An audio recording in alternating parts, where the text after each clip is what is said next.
Hey, everybody. I want to spend some time talking about AI.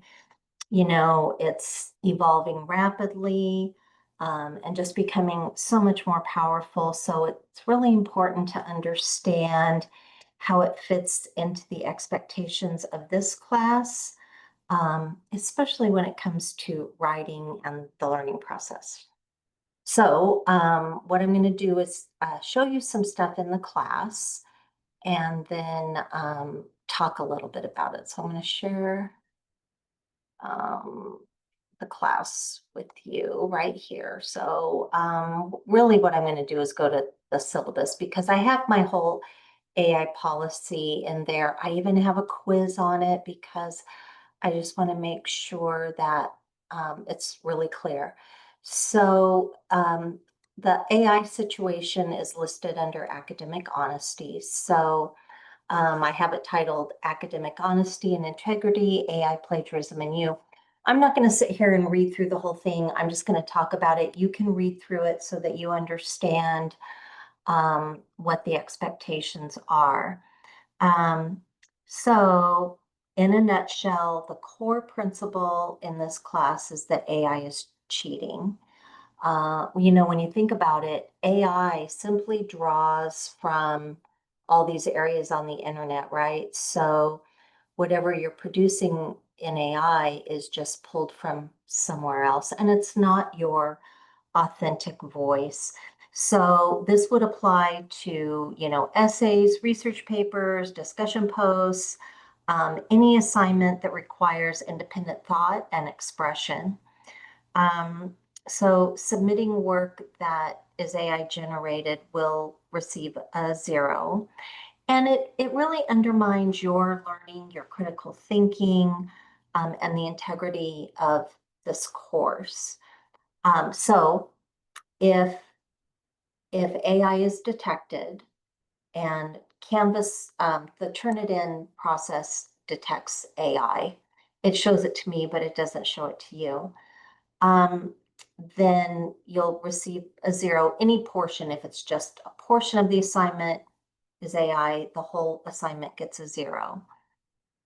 And, but that's not the only way to detect AI is just if something shows up in Canvas. Because students are using it very much, I've become quite adept at recognizing AI. It's pretty easy to recognize. Um, it doesn't replace original thought. Uh, AI tends to be formulaic. It tends to be bland and robotic, and basically those AI essays kind of all sound the same. So it doesn't have that personal touch that really defines your own engaging voice. So basically, what it comes down to is this: the burden of proof is on you. So if I suspect that your work is AI, or if Canvas detects that your work is AI, it is your job to prove that is not the case. Um, and so there's ways to do that. One would be to have an oral exam where we meet and I ask you questions about the assignment, some of the language that you used. Another way would be that in a controlled environment, maybe over Zoom, I give you a question and you demonstrate that you can write the same way that you did for the assignment that you turned in that was AI, so that you can demonstrate the same quality of writing under a controlled environment. You really don't want to have to get to that point, right?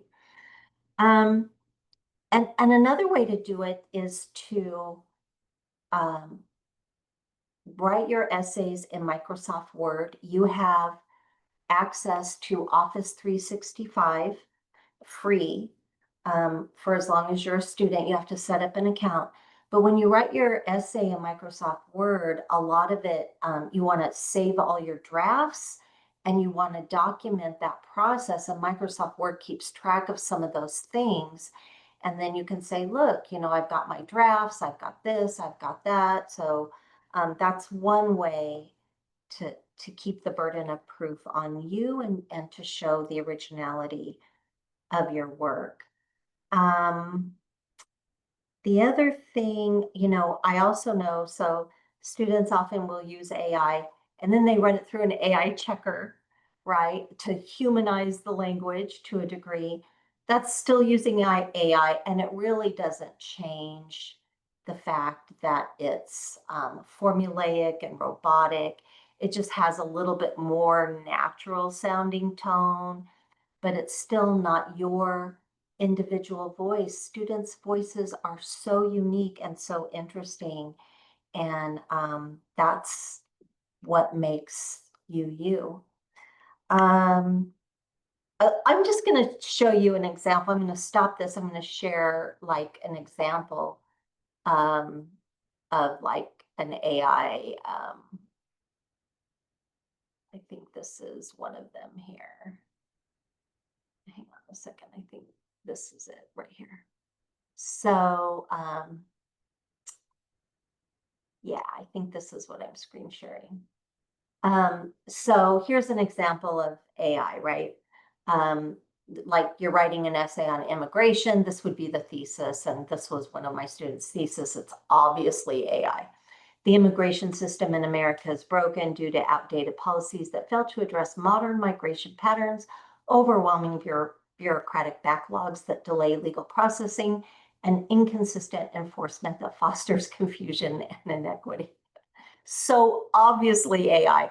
It's, one of the things I say about AI is the sentences are pretty, you've got nice language, big words, but they often don't say much. And this one, it's like, oh, wow, modern migration patterns, like who even talks that way? But I get stuff like this all the time. So then here's where, the student writes their own thesis on immigration. While no one wants violent criminals in the United States, most undocumented immigrants are simply working toward having a better life and make valuable contributions to their communities.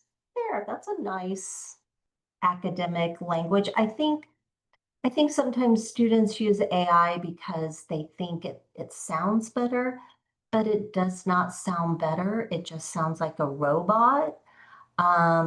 And like I said, it tends to make what I call word salad, just a bunch of kind of important sounding words that don't say a whole lot. Um, so, um, what's acceptable? So you can use spell check, you can use Grammarly, only to check grammar. Any tool that changes the fundamental voice of your writing style is using AI. Like if you run a spell check or even fix a little bit of the grammar, that's fine. The line is drawn where AI changes the way you say something, your choice in words, the syntax, the way you've worded the sentence. So that's where the line is drawn. So you can absolutely use spell check and that type of thing. Um, the goal here is to have an environment where you feel empowered to speak your truth in your own voice and have your best, most original work. Your voice is unique. It's shaped by your experiences and your perspective and your critical thinking. So I think that about covers it. Read through this, take the quiz. If you have any questions about AI or what is AI, you can email me and we can talk further about it.